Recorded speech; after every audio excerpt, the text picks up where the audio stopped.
ईश जननी माता मरियम के सभी भक्तों का माता मरियम के इस रात्रि बेला में हार्दिक स्वागत है। आज हम माता मरियम को ईश जननी क्यों कहा जाता है, इस विषय पर मनन चिंतन करेंगे और अपनी माँ को और अधिक गहराई से समझने का प्रयास करेंगे। आइए हम अपने मन को, अपने हृदय को इस रात्रि बेला में प्रभु के चरणों पर लाएं, माता मरियम की मध्यस्थता में लाएं। आइए हम उसी अपनी प्यारी माँ की वंदना में इस भजन को गाएं।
वचन की तू प्यासी, बनी प्रभु की तू दासी, सलीब के साई में खड़ी सबकी प्यारी माई। ईश वचन की तू प्यासी, बनी प्रभु की तू दासी, सलीब के साई में खड़ी सबकी प्यारी माई। मरियम हमारी माँ, ईश जननी माँ, प्यारी रानी माँ, हमको बचा ले माँ।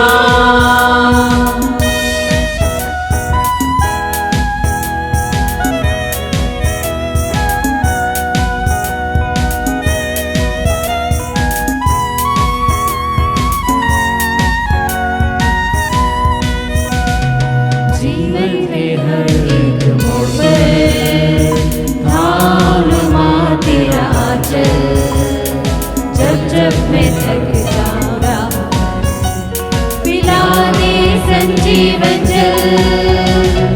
जीवन के हर एक मोड़ पर थाम माँ तेरा आंचल, जब जब मैं थक जाऊँ पिला दे संजीवन जल। मरियम हमारी माँ, ईश जननी माँ, प्यारी रानी माँ, हमको बचा ले माँ। मरियम हमारी माँ, ईश जननी माँ, प्यारी रानी माँ, हमको बचा ले माँ। हे हमारी प्यारी माँ, हम बड़े श्रद्धा के साथ आपको स्मरण करते हैं। हमारी सहायता कर, आपके बारे में और अधिक गहराई से जानने में हमारी मदद कर। प्यारे मरियम भक्तों, माता मरियम को हम अनेक नामों से जानते हैं और उन्हीं में से एक नाम है ईश जननी या ईश्वर की माँ, प्रभु की माँ। हम माता मरियम को ईश्वर की माँ के रूप में भी जानते हैं।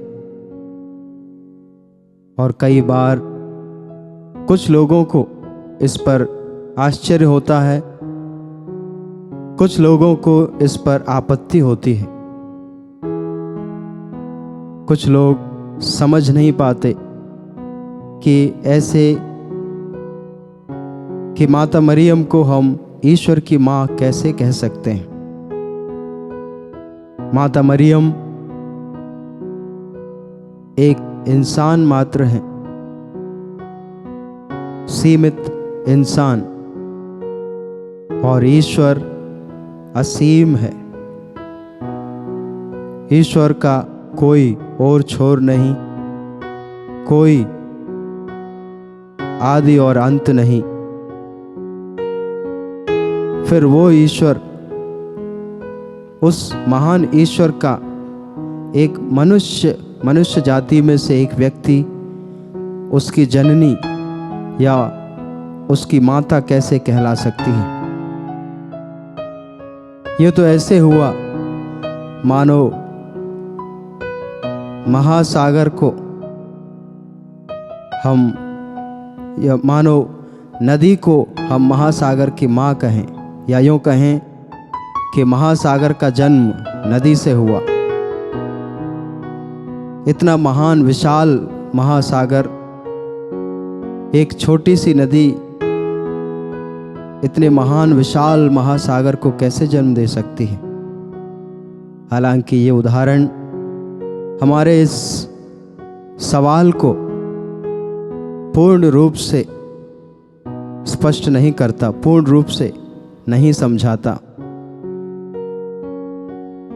और ये सच है कि इसको समझने के लिए हमको माता मरियम को और गहराई से समझना होगा कि माता मरियम ईश माता कैसे हैं, प्रभु की माता कैसे हैं, ईश्वर की माता कैसे हैं। इस बात को समझने से पहले हमें अपने प्रभु को समझना होगा, प्रभु यीशु को समझना होगा। तभी हम उनकी माँ को समझ सकते हैं। तभी हम कैसे वो ईश्वर की माँ है इस बात को समझ सकते हैं। और प्रभु यीशु को समझने के लिए हमें अपने कलीसिया के इतिहास में पीछे झांक कर देखना होगा। जब कलीसिया की शुरुआत हुई, जब कलीसिया की शिक्षाओं को और अधिक गहराई से समझने का प्रयास हुआ, अनेकों विद्वानों ने उनकी व्याख्या की, धर्म के रहस्यों को समझाया, और उसी दौरान माता मरियम से संबंधित शिक्षाएं, माता मरियम से संबंधित हमारे विश्वास की भी व्याख्या हुई। माता मरियम को ईश जननी अभी फिलहाल से नहीं, वर्तमान से ही नहीं, सदियों पहले से ही पुकारते आ रहे हैं। दरअसल अगर हम इतिहास को देखें तो सबसे पहले सन 254 ईस्वी में माता मरियम को ईश जननी के रूप में उपाधि दी गई, ईश जननी के रूप में पुकारा गया। उस दौरान और भी कई अन्य ऐसी बातें थी जिनको समझना ज़रूरी था। और उसके बाद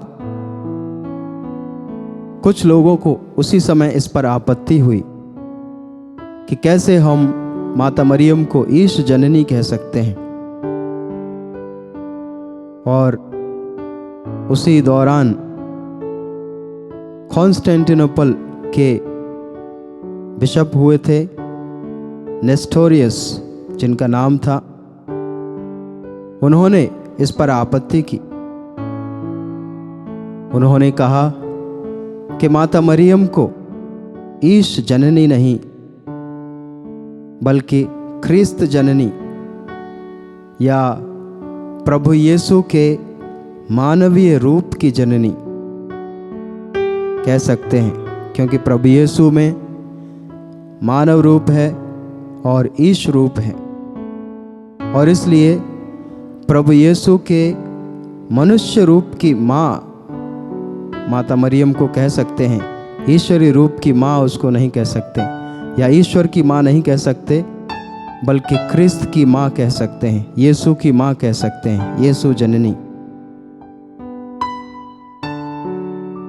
पहली दृष्टि में ये बहुत आसान लगता है समझना और स्वीकार करना, क्योंकि हमारा विश्वास हमें सिखाता है कि प्रभु यीशु के दो स्वभाव हैं।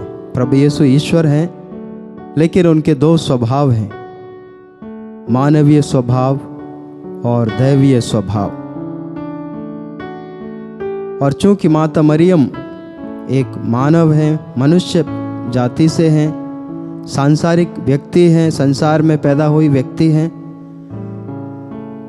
तो ये कहना उचित होगा कि वो सिर्फ प्रभु यीशु के मनुष्य रूप की माँ है, क्योंकि एक मनुष्य को ही जन्म दे सकता है, ईश्वर को जन्म नहीं दे सकता। लेकिन अगर हम इस बात को स्वीकार करें, अगर हम इस बात को मानें, तो प्रभु यीशु के बारे में हमारा ज्ञान अधूरा है। इसको अच्छी तरह से समझने के पहले हमें प्रभु यीशु के स्वभाव को समझना होगा।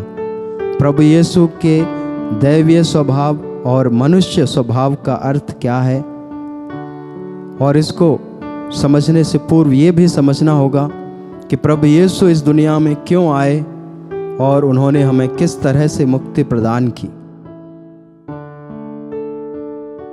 हम जानते हैं कि हम सभी पापी हैं, और संत यूहन्ना अपने सुसमाचार के 3 अध्याय के 16वें पद में हमें बताते हैं कि ईश्वर ने हमको प्यार किया, ईश्वर ने संसार को इतना प्यार किया कि उसने उसके लिए अपने इकलौते पुत्र को अर्पित कर दिया। यानी कि प्रभु यीशु हमें हमारे पापों से मुक्त करने के लिए आए थे, और पापों से मुक्त करने का जो रास्ता है वो है क्रूस पर अपने प्राण त्यागना। और क्रूस पर प्राण त्यागना आसान नहीं, बल्कि क्रूस की मृत्यु कष्टकारी मृत्यु है, कष्ट देने वाली मृत्यु है, और बहुत ही दुख की या दुख का अनुभव है, बेइज्जती का अनुभव है। और इसलिए जब तक प्रभु यीशु ने क्रूस पर मरकर उस कष्ट को सहा, उस दुख को सहा, तभी उन्होंने हमें मुक्ति प्रदान की, तभी क्रूस के उस बलिदान में अर्थ है। लेकिन हम जानते हैं ईश्वर सुख दुख से ऊपर है,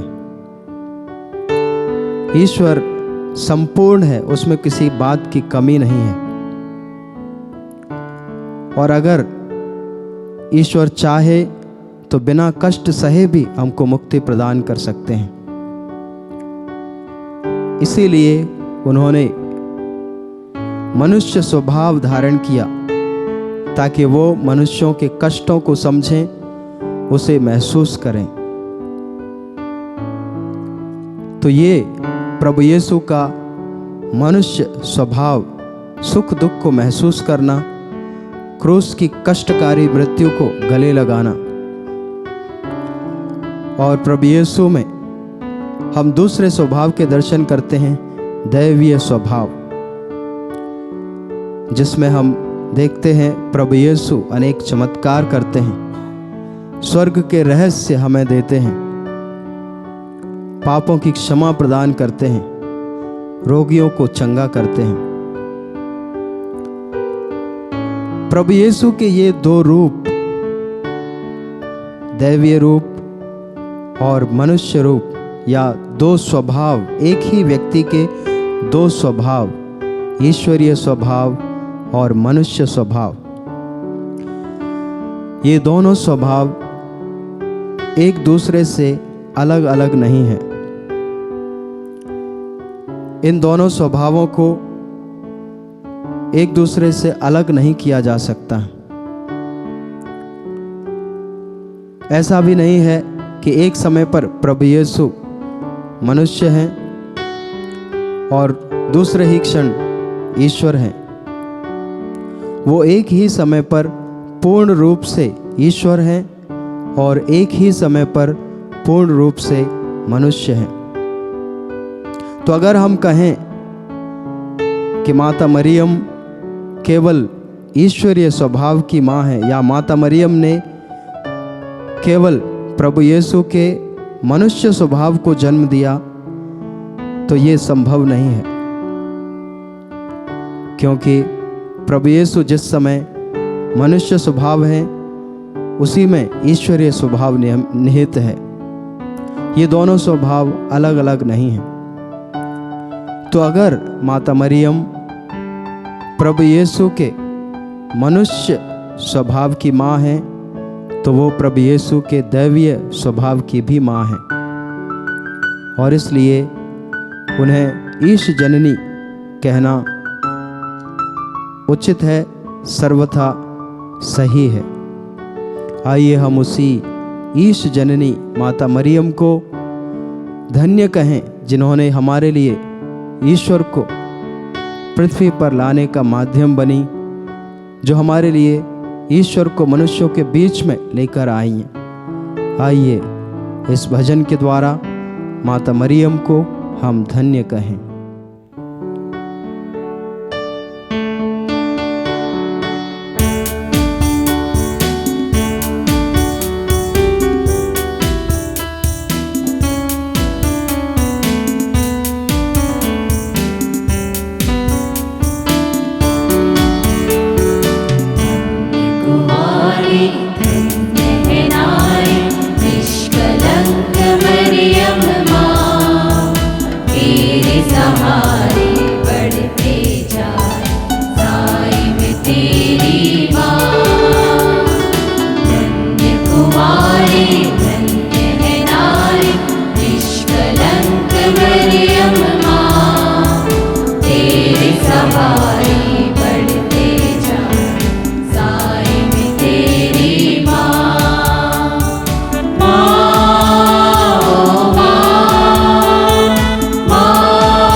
प्रभु यीशु की जननी माता मरियम, जिस तरह प्रभु यीशु सदा हमारे साथ रहते हैं, उसी तरह माता मरियम सदा हमारे साथ रहती है।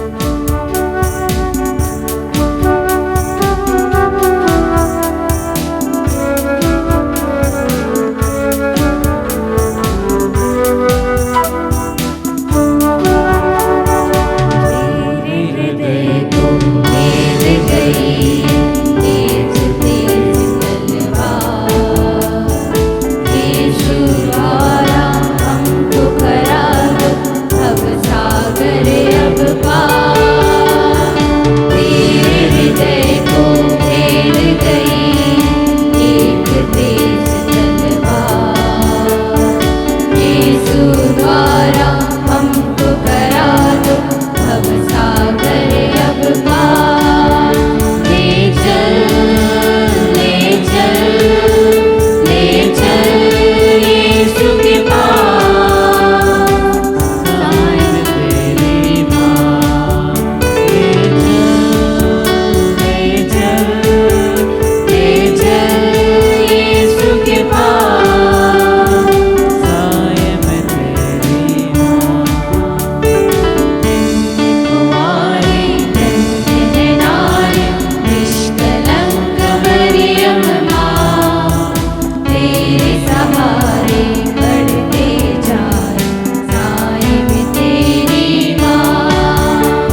माता मरियम को ईश्वर ने सृष्टि के पहले ही चुन लिया था।